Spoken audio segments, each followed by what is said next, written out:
Somebody go tell Brandon to sit his big 500-pound ass down.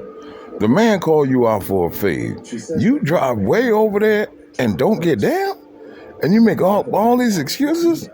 Come on, man. A lot of people are starting to believe that Brandon doesn't know how to fight. They say he's impersonating something that he's not. He tells everybody that he knows Kung Fu, but I never seen a Kung Fu master get marked out. This man is getting marked out left to right. I never seen a man turn down a fade as much as him. He let Almighty Suspect call him a biatch. Then he let Almighty spit on his face. And you didn't even do nothing. What type of Kung Fu master are you? No, I didn't. You did. No spit touch me. No spit touch me. Look at all that spit. It looks like he busted a nut on Brandon's face. Pause. Look at Lush. He's hoping that one of the spit lands on his face. What you want to do about it? What you want to do about it? That one. Nothing.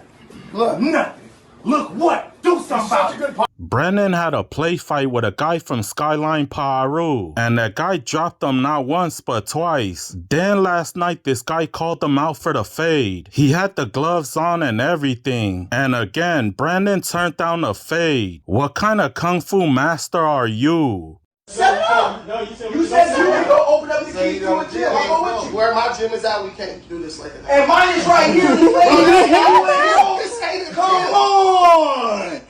You're a fat fool. Hey, I'm sorry to waste y'all time. Y'all hungry? Nah, you wait. Hey, Viral. Just because you came all the way out here, Hey, you want some pepper your pot? friend wasted your time lying about what he has. We've been talking about this for 5 days. At any gym in LA. He said he had CMMA. He said he had Black House. He said, I said, let's line it up. This dude freaking said, come on, And you said catch the fade tonight, so I put the joint down and fuck up the jumper.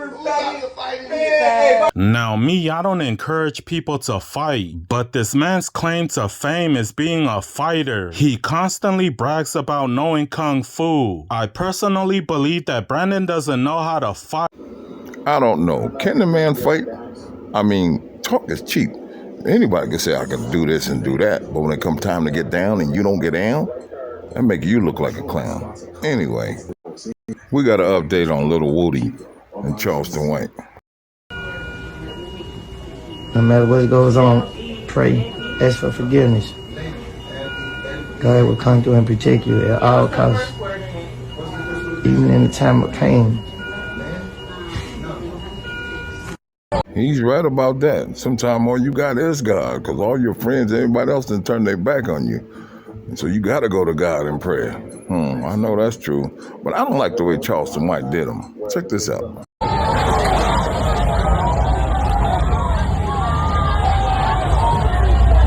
I want to thank everybody that prayed for me and that been supportive. God bless y'all. You really can't see the accident, but it looked kind of bad. If you squint your eyes real tight and you look up on it, you can see like 2 seconds of him falling off the bike and all kind of shit, debris all over the ground and stuff like that. Well, anyway, Charleston White, karma gonna get you. Man, stop all that bullshit God talk. Just pray God to forgive you. You still making babies out of wedlock. You can't be lukewarm. You were just on there the other day talking about Charleston this. You was calling me a snitch. Remember they released a video when I was 15 years old? Woody, wasn't you on there talking about Charleston snitch? Man, stop all that bullshit that God talking. Punk ass. Yeah, nigga. Karma got you. Now you're sitting up. You feel you got another head injury. Remember, that's what made you autistic as a kid. You dropped on your goddamn head. You don't want to hear all that. God pray. Nigga, when you be trying to get some, you ain't talking to God. When I be making you mad and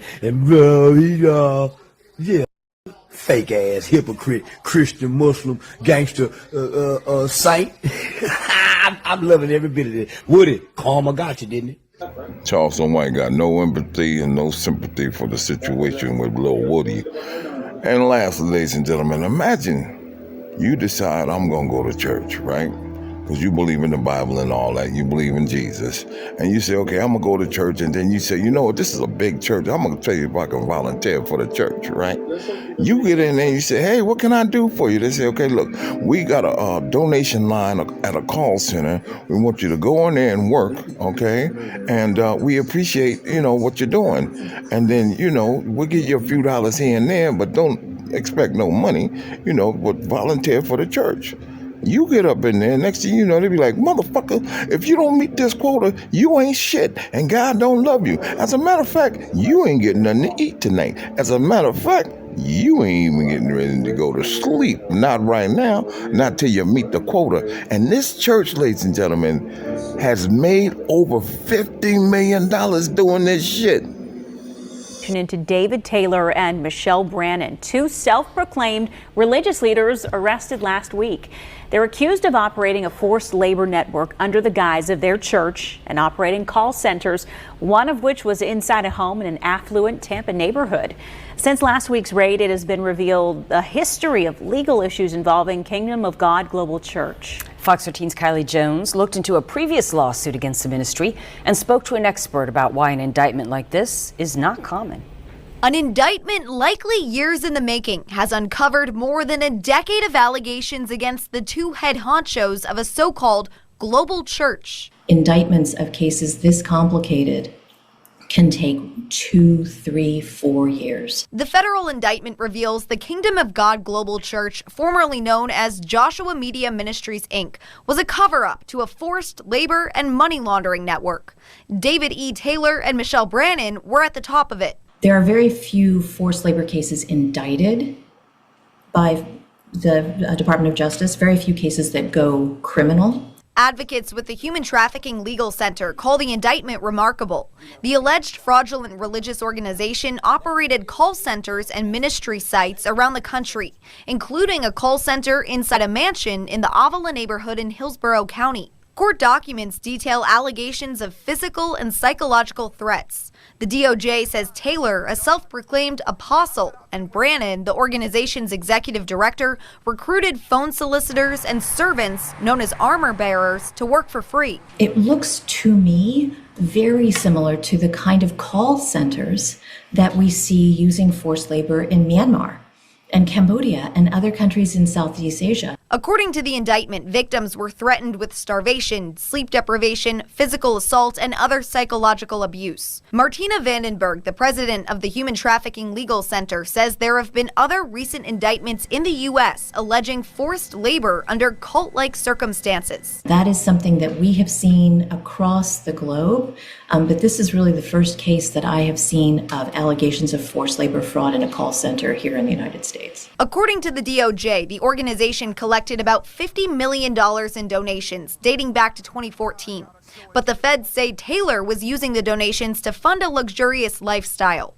In 2022, the company Movie Prop Rentals sued the church for allegedly failing to pay for a $2.2 million stage set.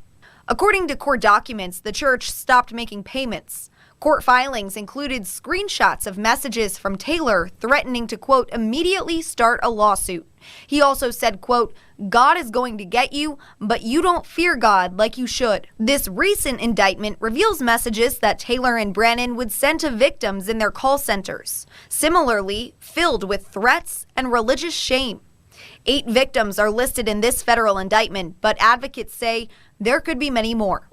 Kingdom of God or Kingdom of Hell? That look like some hellacious shit popping off over there. You can't go to church no more. God damn.